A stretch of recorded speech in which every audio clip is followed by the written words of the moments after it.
perbedaan status antara warga negara dan bukan warga negara menyebabkan terjadinya perbedaan pula dalam hal hak dan kewajiban yang melekat pada setiap individu tersebut.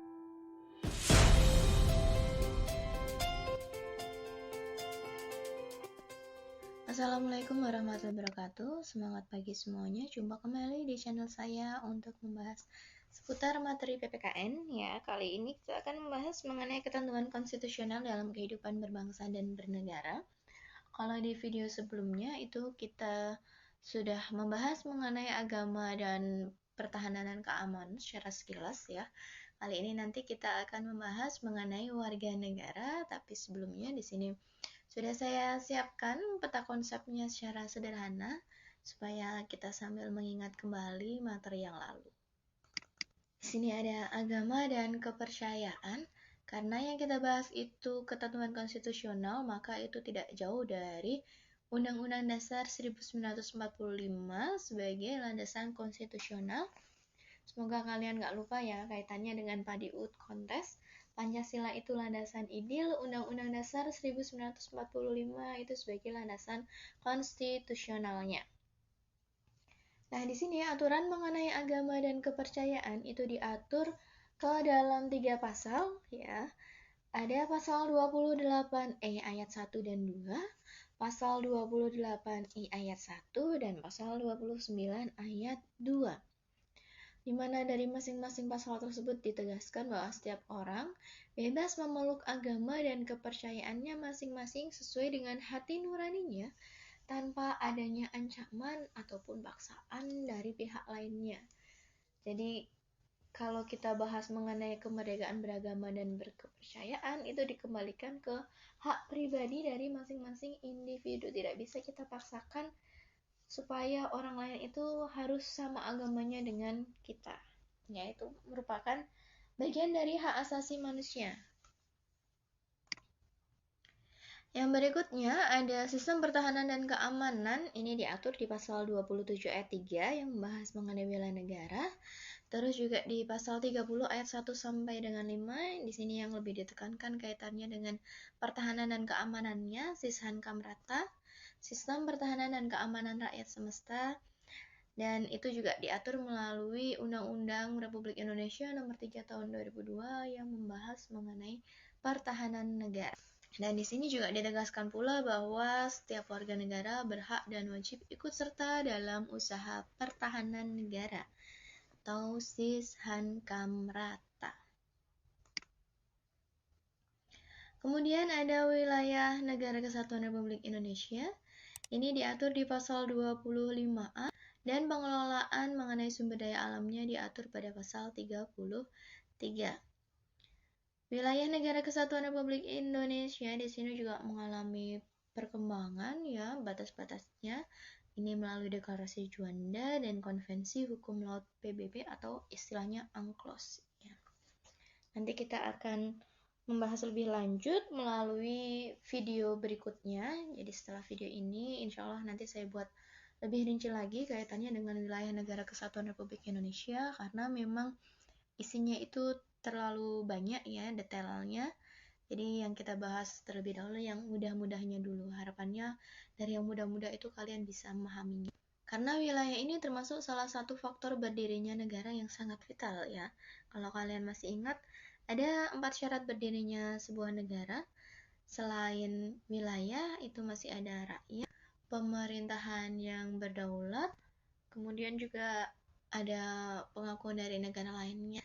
Ini istilahnya de jure, sehingga seringkali terjadi persengketaan antar negara kaitannya dengan batas-batas wilayahnya. Karena kalau memiliki atau menguasai suatu daerah itu biasanya mereka juga memiliki hak untuk mengelola sumber daya alam yang terkandung di dalamnya. Biasanya kan kalau ada sumber daya alam yang melimpah ini jadi sasaran ya, target, dan biasanya juga muncullah konflik untuk mengelola sumber daya alam tersebut, mengeksploitasi tanpa berusaha memikirkan lingkungan sekitarnya.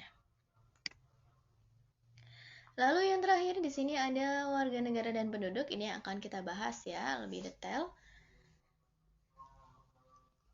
Sudah siap semuanya?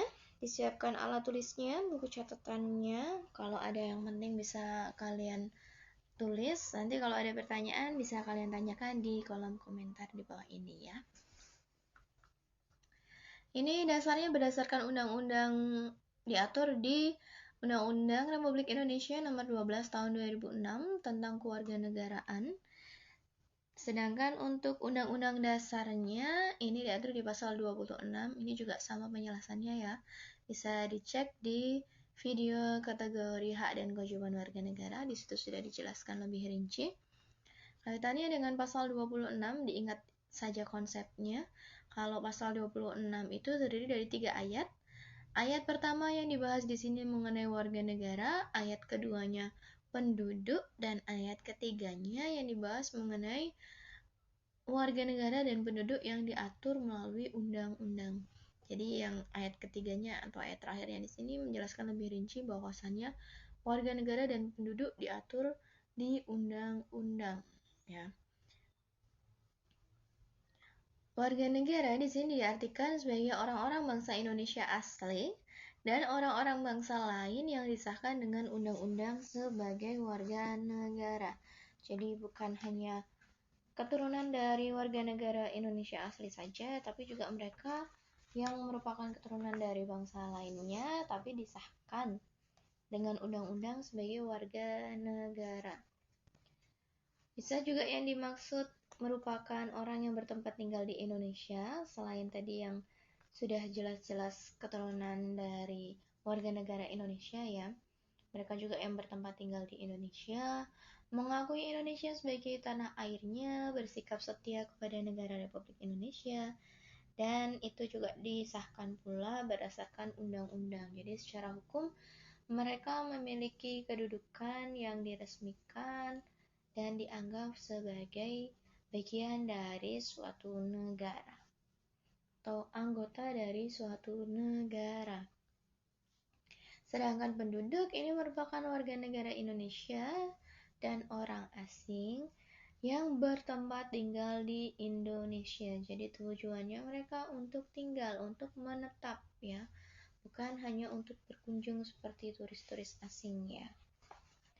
Nah, perbedaan status antara warga negara dan bukan warga negara menyebabkan terjadinya perbedaan pula dalam hal hak dan kewajiban yang melekat pada setiap individu tersebut. Perbedaan status antara warga negara dan bukan warga negara menyebabkan terjadinya perbedaan pula dalam hal hak dan kewajiban yang melekat pada setiap individu tersebut. Jadi kalau tadi yang sebelumnya kita sudah membahas mengenai agama dan kepercayaan, misalnya ya, kalau statusnya itu sebagai warga negara Indonesia, otomatis mereka punya hak untuk memilih salah satu ajaran agama yang diakui di Indonesia. Cuman salah satu saja ya. Karena tadi landasan ide kita, Pancasilanya kita, sila pertama di situ menegaskan ketuhanan yang Maha Esa. Berarti mereka itu berhak untuk memilih satu agama saja. Kalau lebih dari satu nanti istilahnya penistaan agama, mencampur adukkan ajaran masing-masing agama, dan ini tidak sesuai di Indonesia. Beda kalau kita bahas mengenai warga negara lainnya ya, belum tentu mereka hanya ditekankan pada memilih salah satu saja ajaran agama, atau biasanya juga ada istilah ateis kalau di negara-negara asing sana ya. Terus yang berikutnya lagi di sini ada penduduk dan bukan penduduk, warga negara dan bukan warga negara. Penjelasannya seperti yang tadi ya. Kalau penduduk ini orang yang bertempat tinggal atau menetap dalam suatu negara. Sedangkan kalau yang bukan penduduk, tujuan mereka tidak untuk tinggal atau menetap. Untuk yang warga negara, itu diartikan orang yang secara hukum merupakan anggota dari suatu negara, dan yang bukan warga negara itu istilahnya orang asing ya, tidak disahkan secara hukum menjadi bagian dari suatu negara. Kemudian dalam penentuan kewarganegaraan tersebut di Indonesia menganut 4 macam asas. Kalau di buku-buku referensi biasanya cuma ada 2 ya, asas ius soli dan asas ius sanguinis. Sedangkan kalau di Indonesia itu memiliki 4 asas. Untuk asas ius sanguinis, ya, supaya lebih mudah nanti kalian memahaminya, asas ius sanguinis, ingat kata kuncinya sangu. Asas ius sanguinis, sangu itu biasanya didapatkan dari orang tua, atau bisa dari wali kalian, atau dari nenek kakek kalian, om tante kalian, sangu ya. Biasanya dari orang yang lebih tua. Lebih mudahnya kalau kalian ingat kata sangu, ingatlah keturunan ya. Jadi asas ius sanguinis itu asas yang menentukan kewarganegaraan seseorang berdasarkan keturunan. Sedangkan asas ius soli itu berdasarkan tempat lahir. Terus kalau untuk asas kewarganegaraan tunggal itu jelas ya bahwasannya asas ini menentukan satu kewarganegaraan saja bagi setiap orang. Sedangkan untuk asas kewarganegaraan ganda terbatas yaitu asas yang menentukan kewarganegaraan ganda bagi anak-anak sesuai dengan ketentuan yang diatur dalam undang-undang. Jadi ada batasan usia di mana seseorang itu memiliki kewarganegaraan ganda.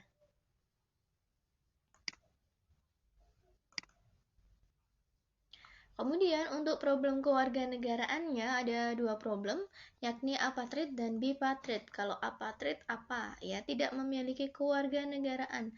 Sedangkan bipatrid ini mereka memiliki dua macam kewarganegaraan atau istilahnya kewarganegaraan ganda sekaligus. Untuk yang apatrid misalnya, seseorang keturunan bangsa A yang menganut asas ius soli, lahir di negara B, yang menganut asas ius sanguinis, maka orang tersebut tidaklah menjadi warga negara A dan juga tidak dapat menjadi warga negara B karena di negara A dan B tidak diakui. Sedangkan untuk contohnya yang bipatrid itu seseorang keturunan bangsa B yang menganut asas ius sanguinis lahir di negara A yang menganut asas ius soli. Adanya perbedaan asas yang diterapkan antara negara A dan B di sini mengakibatkan seseorang tersebut memiliki dua kewarganegaraan atau kewarganegaraan ganda.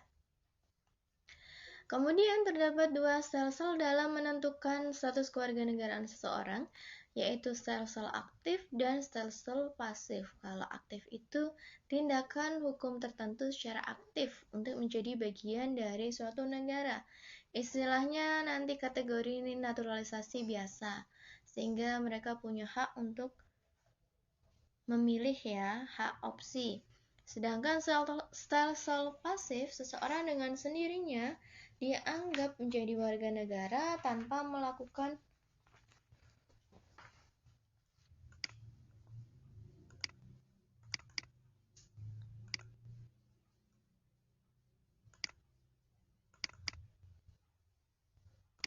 Terdapat dua sel-sel dalam menentukan status kewarganegaraan seseorang, yaitu sel-sel aktif dan sel-sel pasif. Kalau sel-sel aktif itu artinya tindakan hukum tertentu secara aktif untuk menjadi warga negara. Biasanya di sini kategorinya naturalisasi biasa. Sedangkan untuk sel-sel pasif, seseorang dengan sendirinya dianggap menjadi warga negara tanpa melakukan suatu tindakan hukum tertentu atau istilahnya naturalisasi istimewa. Untuk yang aktif identiknya dengan hak opsi, untuk yang pasif identiknya dengan hak repudiasi atau hak untuk menolak menjadi warga negara. Ini penjelasannya ya, antara naturalisasi biasa dengan yang naturalisasi istimewa.